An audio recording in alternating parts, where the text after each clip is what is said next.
በሀገር ባህል ልብሳችን እምር ድምቅ ብለን በአደባባይ ለምናከብረው የጥምቀት በዓል እንኳን አደረሳችሁ።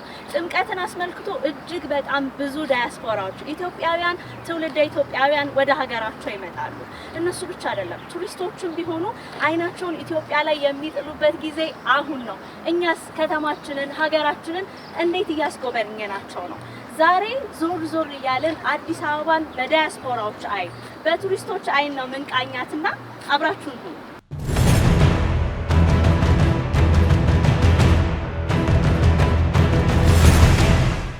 ተወልደው ያደጉበትን ከተማ ለቀው ከተሰደዱ ዓመታት ተቆጥረዋል። አንዳንዶቹ ትምህርትን፣ ሌሎቹ ደግሞ የተሻለ ኑሮን ፍለጋ ከቤተሰባቸውና ከሀገራቸው ብዙ ርቀዋል። ዛሬ ግን ለዓመታት የተጠራቀመውን ናፍቆታቸውን ሊወጡ ወደ ሀገራቸው ተመልሰዋል።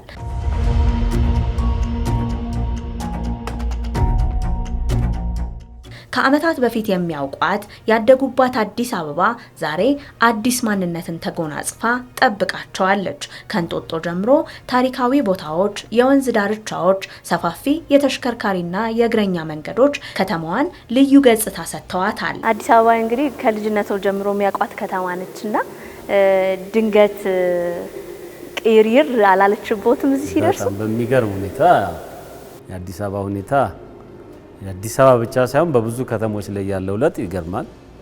በተለይ ደግሞ በወንዝ ዳር ፕሮጀክት ላይ ብዙ ሄጄ አይቼዋለሁና የተሰራው ስራ አንብሊቨብል ከአይምሮ በላይ ነው። የከተማው ውበት፣ ጥራት፣ የመንገዶቹ፣ የኮሪደሩ ልማት ጠቅላላ ብዙ ነገር ኢምፕሬስ አድርጎናል። እኔ እውነቴ ነው ኮሪቼ ኢትዮጵያዊ ነኝ ለማለት ያበቃኝ ስራ ነው የተሰራውና በጣም ደስ ይለኛል። ለጓደኞቼ በአሁኑ ሰዓት ብዙ ጓደኞች አሉኝ። ኦቨር 30 ይርስ ነው የተቀመጥኩት አውስትራሊያ። ብዙ ጓደኞች አሉኝ። አሁን እኔ ኮሪቼ ኢትዮጵያን ሂድ ብዬ ለመጋበዝ አላፍርበትም። መብራቱ ራሱ ይበቃል። ብልጭልጭ ብላ እኔ ዱባይ ነው ወይ የገባው በስህተት ነው ወይስ አገሬ ነው ያልኩት። ወደ ሀገር ስትመለስ የነበረ ስሜት ምን ይመስላል? እንዴት አገኘህን? ኦኬ እኔ አሁን 9 ዓመት ከኢትዮጵያ ውጭ ቆይቻለሁ። ያው ስመለስ የነበረው በጣም የተለየ ነበር። ብዙ ለውጦች አሉ። እዛ ሆነን ኢቭን እኛ ስለ ሀገራችን በአካል ብንሄድም ልባችን ግን ሁሌ የልብ ትርታችን ኢትዮጵያ ስለነበር ስፔሻሊ ከለውጡ በኋላ በነበረው ሁኔታ እኛ በጣም ኢንተረስትድ ነበር አገር ላይ መጠን ኢንቨስት ለማድረግ አብረን ቢዝነስ ለመስራት። ያን ኦፖርቹኒቲ ስናገኝ ነው። በተለይ እኔ አሁን ምንም ካናዳም ሆነ አሜሪካ የመኖር ህልም አልነበረኝም። ሁሌ የተወሰነ ስራ የተወሰነ ልምድ ይዤ ሀገሬ ላይ ተመልሼ ኢንቨስት ማድረግ ስለምፈልግ ለዛ ነው ከ9 ዓመት በኋላ ተመልሼ ኢትዮጵያ ውስጥ ኢንቨስት አድርጌ እየሰራ ያለው ማለት ነው።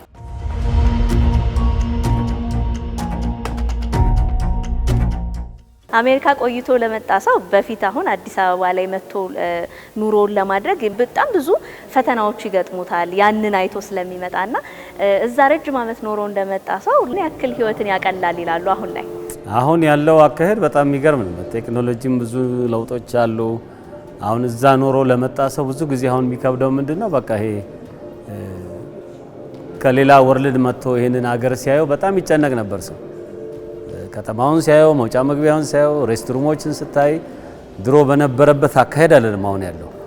አሁን የውጭ ዜጋ የውጭ ኢንቨስተር ወይ የውጭ ጎብኚ ቢመጣ እንኳን ኢዚ አክሰሶች አሉ። የተለያዩ ባህልን፣ ታሪክን የሚያሳዩ ቅርስ ያሉባቸው ፓርኮች፣ ሙዚየሞች እየተገነቡ ለህዝብ እይታ ክፍት እየሆኑ ነውና እንዴት አገኟቸው? እነዚህ ቅርሶች እስከዛሬ ያሉ ወይ የሚያስብል ነው አንዳንዱ እና ከውጭ ለሚመጡ ሰከንድ ጄኔሬሽን ዲያስፖራዎች ሊያዩት የሚገባ ብዙ ነገር አለ። ብዙ ነገር አለ። ታሪክ አለ፣ ሙዚየሞች አሉ፣ ፓርኮች አሉ። ተጎብኝቶ እንኳን የሚያልቅ አይመስለኝም። አሁን አዲስ አበባ ላይ አንድ ሰው በቀን ይሄን ሁሉ ጎብኝቼ ጨርሳለሁ ማለት የማይችልበት ደረጃ ነው ያለው። ብዙ ጊዜ ሰዎች በተለያየ ስፍራ ጉብኝት ያደርጋሉ። ነገር ግን የሚያደንቁትን ነገር ስትመለከቺና ስታይ ከኛ ሀገር ጋር ኮምፔር ስታደርጊ አሁን ካለው ነገር ጋር ምኑ ነው ኢምፕሬስ ያደርጋቸው ብለሽ ትያለሽ። ትንሽ የሆነች ዛፍ ምናምን አድርገው ፓርክ ተብሎ እኛ ደግሞ ተፈጥሮ ያደለን ትልቅ ቦታ ስላለ ካልቸር ስላለ ባህል ስላለ ልናስተዋውቀው የሚገባ ልናሳየው የሚገባ ትልቅ ስራ እየተሰራ ነው እንዳለ ነው ማስበው።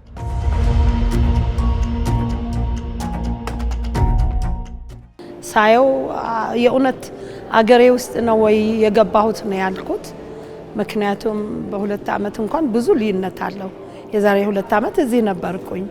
በ2 አመት ውስጥ ብዙ ልዩነት ነው ያየሁበት። እዚህ እቀራለሁ ብዬ ሐሳብ አለኝ ማለት በጣም ነው የተደሰትኩት። በጣም ብዙ ሰው ይቆጨኛል ይሄ ሁሉ ነገር እያለ ይላልና እርሷን ከዚህ በኋላ ሀገሩን ከማስተዋወቅ አኳያ ሄደው ያዩትን ለመመስከር ምን ያክል ዝግጁ ነው? ድሮ አገርሽ ሰው ለመጋበዝ ብዙ የሚይዝሽ ነገር አለ። ብዙ ኢንፍራስትራክቸሩን፣ መንገዱን፣ ሁኔታው ምንም የማይመች ነበር። አሁን ግን በየቦታው አክሰስ ስላለ ትልቁ ነገር ምንድነው ሰዎችን የመጋበዝ አቅም ይጨምርብሻል። አሁን ቫኬሽን ብዙ ቦታ ሰዎች ወደ ተለያየ ቦታ ሄደው በቃ በትንሽ ነገር ተደስተው ነው የሚመጡት። ኢትዮጵያ ላይ ግን ይዘሽ ስትመጪ ልታፍሪበት ልትሸማቀቂበት የማትቺ ታሪክ አለን፣ ቦታ አለን። የተሰራው ነገር ደግሞ ከአእምሮ በላይ ስለሆነ አይደለም ጎብኚዎች ይዘሽ እንደዚህ ለራስሽ ተደንቀሽ የምታሳዩ ስለሆነ ሰው አሁን ይሄን አይቶ ሌላ ሰው ላለመጋበዝ ምንም ሪዝን አይኖረውም ብዬ አስባለሁ።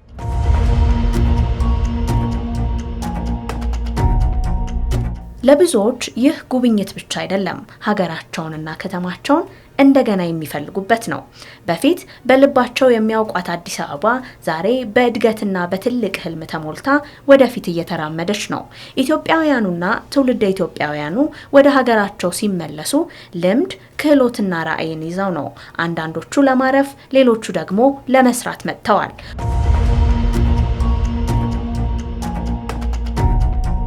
ወገናቸውን ማገዝና መደገፍ ዓላማቸው አድርገው የሚንቀሳቀሱ ሀገር ወዳድ ዲያስፖራዎችንም ተመልክተናል። ሁሉንም የሚያገናኛቸው አንድ ነገር እየተነሳች ባለችው ኢትዮጵያ ያቅማቸውን አዋጥተው ታሪኳን ለመጻፍ ቆርጠው መነሳታቸው ነው።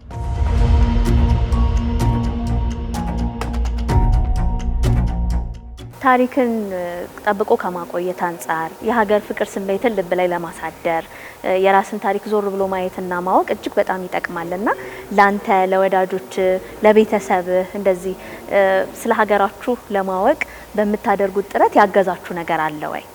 ባይዘወይ የትም ዓለም የሚኖር ኢትዮጵያዊ ስነልቦ ነው በጣም ከፍተኛ ነው። ካናዳና ኬንያ ብኖርም ግን ብዙ ዓለም ሄደናል እንዞራለንና የኢትዮጵያዊ ስነልቦና በጣም የተለየ ነው። ኢቭን ከነጮች ጋኛ ከነሱ ብንበልጥ ነው እንጂ አናንስም ስነልቦናችን ማለት ነው። ይሄን ያመጣው ምንድነው? የኛ አባቶቻችን ደማቸውን፣ ስጋቸውን፣ ህይወታቸውን አፍስሰው ሀገራችን ሳትገዛ የነበረውን እሴት ጠብቀው ስላስተላለፉልን። አሁን ፒያሳ ላይ የተሰራው ሙዚየም በእውነት እኔ አሁን በስም ነበር ማቀው ማለት በስም እንደዚህ ሆነ እንደዚህ ሲባል ገብቼ ሳያው ግን በጣም ነው ደስ ያለኝ። ኦኬ እዛ ሲጠቀሙበት ከነበረው ጀምሮ ምን ያህል ኢትስ ላይክ መጽሐፉን ሙሉ ማንበብ ነው። ከውጪ ደግሞ በቋሚነት በዘላቂነት ወደ ሀገራቸው መጥተው ልክ እንዳንተ ኢንቨስት እንዲያደርጉ ምቹ ሁኔታ አለ ወይ? ኢትዮጵያ ምን ይዛ ነው እየጠበቀቻቸው ያለችው? የሚገርምሽ እኔ አሁን ከዚህ በፊት መጠን ነበር የዛሬ 10 አመት አካባቢ ላይክ ተመልሰን መጠን ኢንቨስት ለማድረግ ሞክረን ነበር። ነጭ ኢንቨስተሮችን ይገዛን ግን ቢሮክራሲው በጣም ኃይለኛ ነበር። የስራ ጥሩ የስራ ሁኔታው ጥሩ ስላልነበር ከኛ ይልቅ እነሱ ዲስከሬጅ ነው ተመልሰዋል። እኛም ተመልሰናል። ግን አሁን ምንድነው ብዙ ቦታዎች ላይ ሪፎርም እየተሰራ ነው። አሁን ኢንቨስትመንት ላይ ካየሽ በኢንቨስትመንት ያለው በእውነት በጣም ደስ ይላል። እኛ አሁን መሬት ወስደን ፋብሪካዎችን ሰርተን ማሽን እስከምንተክል ድረስ ድጋፍ ያደርጉልናል። በየቦታው መጣው በየዘርፉ ያሉ ባለሙያዎች መጣው ቦታው ድረስ ወርደው ባለሙያ ሁሉ በመስጠት ይሄው ቀላል ነገር አይደለም። እኛ ቦታውን ለመውሰድ ተመቻችቶልን ቦታውን ወስደናል፣ ፋብሪካውን ሰርተናል። አፕግሬድ ለማድረግ ደግሞ የመንግስት እገዛ ያስፈልጋል። ብቻውን ባይዘወይ አንድ ኢንቨስተር ብቻውን መስራት አይችልም። ከመንግስት ጋር አብሮ ስለሚሰራ አሁን ያለው ሪፎርም ጥሩ ነው። በዚህ ቀጥል። እንደ ብሔራዊ ቤተ መንግስት፣ የአድዋ መታሰቢያ ሙዚየምና አንድነት ፓርክ ያሉ ታሪካዊ ስፍራዎች ኢትዮጵያዊነትን አጉልተው ጽፈው ጎብኚዎችን ይቀበላሉ።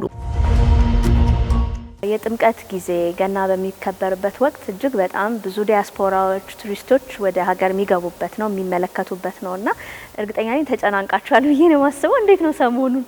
በአሁኑ ሰዓት ሁሉም ቱሪስቶች መጥቶ ሲጎበኙ መኪኖቻችንን ይሁን እነዚህን ሁሉ እዛ ብሔራዊ ቤተ መንግስት ውስጥ ያለውን ትላልቅ የጥንት ቅርሶችን ታሪኮቻችንን በተለይም ደግሞ ብዙ ከቴክኖሎጂ ጋር የተያያዙ እንደገናም ደግሞ ከታሪክ ጀግንነት ከሉዓላዊነት ጋር የተያያዙ ብዙ የታሪክና የባህል ጸጋ ታሪክ ጸጋዎቻችንን እየጎበኙ ይገኛሉ። የኢትዮጵያ ሰንደቅ ዓላማ ወደ ጨረቃ ሄዶ መመለሱን ሲያዩ አንዳንዶቹ በጣም ያለቅሳሉ። ኢትዮጵያ የዛሬ 70 ዓመት ገደማ አካባቢ በዛሬ ዙም ሚቲንግ ብለን እኛ የምንናገረው ወይ ደግሞ ስካይፕ ብለን የምንናገረውን ቴክኖሎጂ ሲያዩ ያኔ ንጉሱ ይጠቀሙበት የነበረው የቴሌኮንፈረንስ ሲያዩ በጣም እየተደመሙ ነውና እውነትም እንዳልሽው በአሁኑ ሰዓት በተለይም ደግሞ ከገና ጀምሮ እስካሁን ድረስ በጣም እየተጨናነቅን ነው። ከቁጥጥራችን በላይም እየሆነ ነው ማለት ይችላለሁ። ሰው ስለ ሀገሩ ባወቀ ቁጥር ነው የሀገር ፍቅር ስሜት የሚሆነው የሚፈጠረው ልብ ውስጥ። ከዛ ባለፈ ደግሞ ኃላፊነት ኖሮበት ሀገሩን የማልማት የሚፈጠሩ ችግሮችን የመፍታት የመዋደድ እንደዚህ አይነት ነገሮችን የሚያደርገው ሀገሩን ሲያቅ ነው ይባላል እና ሙዚየሞቻችን ትልቅ አስተዋጽኦ ያበረክታሉ ብዬ አስባለሁ። በዚህ በኩል ሲያልፉ የሀገር ፍቅር እንዲሰማቸው የሚያደርግ ሁኔታ አልነበረም። ብን ፎቶ ቆመሽ መነሳታችን እዚህ አካባቢ ወደዚህ ዞር ብሎ ካዩ አንዳንዴ በጥፊ እንባል ነበርና ወይ ደግሞ ቶሎ ይለፍ። አሁን ግን ገብቶ ሀገራቸው ምን እንደምትመ ከዋይት ሃውስ በታች አይደለም። ይሄ በውበትም በግዝፈትም ምንም ይሄን የመሰለ ጸጋ ግን ወይ ደግሞ ሀብት ግን ተደብቆ ተሸፍኖ ለብዙ ዘመናት ቆይቶ አሁን ግን ገብቶ ሲያዩ አንዳንዶቹ በተለይ አባቶች እዚሁ ሀገራቸው ሆኖ እዚሁ ተወልዶ እዚሁ አድጎ ገብቶ ሳያዩ አሁን ገብቶ ሲያዩት ሌላ ዓለም ውስጥ እንደገቡ አድርገው ሀገራቸው ውስጥ ሌላ ስሜት ሌላ ፍቅር የመዋደድ አንድነትን ከመፍጠር አንጻር ብሔራዊ ቤተ መንግስት እያከናወነ ያለው ስራ ቀላል አይደለም እውነት ለመናገርና በአይናችን ስላየን በጣም ደስ ይለኛል ይሄ ሁሉ ነው። አዎ በቴሌቪዥን ደግሞ ከሚታየው በአካል ተመልካቾቻችን ቢመጡ እጅግ በጣም ብዙ ታሪክ ቀመስ ነገሮችን ማየት ይችላሉ። ያው ቀን ሙሉ የሚፈልግ ነገር ነው፣ በአንድ ጊዜ የሚያልቅ ነገር አይደለም። ዛሬን ብቻ ሳይሆን ትናንትንና ነገንም ደግሞ እንዲሁ እንድናስብ ለነገ እንድንሰራ ትናንታችንን እንድንወድ የሚያደርግ ነው። የኢትዮጵያ እድገት እየሳበ የሚገኘው ዲያስፖራዎችን ብቻ ሳይሆን የውጭ ቱሪስቶችንና ኢንቨስተሮችንም ጭምር ነው።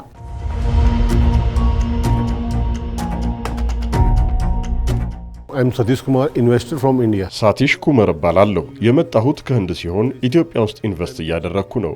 ኢትዮጵያ ለመጀመሪያ ጊዜ የመጣሁት ከ10 ዓመት በፊት ነበር። ያኔ ሁኔታዎች ልክ እንዳሁኑ ምቹ አልነበሩም። አሁን አዲስ አበባ ዱባይን መስላለች። አዲስ አበባ ደህንነቷን የጠበቀች ከተማ ሆና አግኝቻታለሁ። ኢንቨስት ለማድረግም ኢትዮጵያ ምቹ ሆናለች። በተለይ የህንድ ጠቅላይ ሚኒስትር ኢትዮጵያ ደርሰው ከተመለሱ በኋላ ብዙ የህንድ ባለሀብቶች ወደ ኢትዮጵያ መጥተው በኢንቨስትመንት ለመሰማራት ፍላጎት አድሮባቸዋል። የኢትዮጵያና ህንድ ባህል ተቀራራቢና አብሮ የሚሄድ በመሆኑ እኛ ሀገራችን ላይ እንዳለን ነው የሚሰማን። And cooperation from the investment revenue. My name is Jessica. I'm from South Africa. ጀሲካ እባላለሁ። ከደቡብ አፍሪካ ነው የመጣሁት።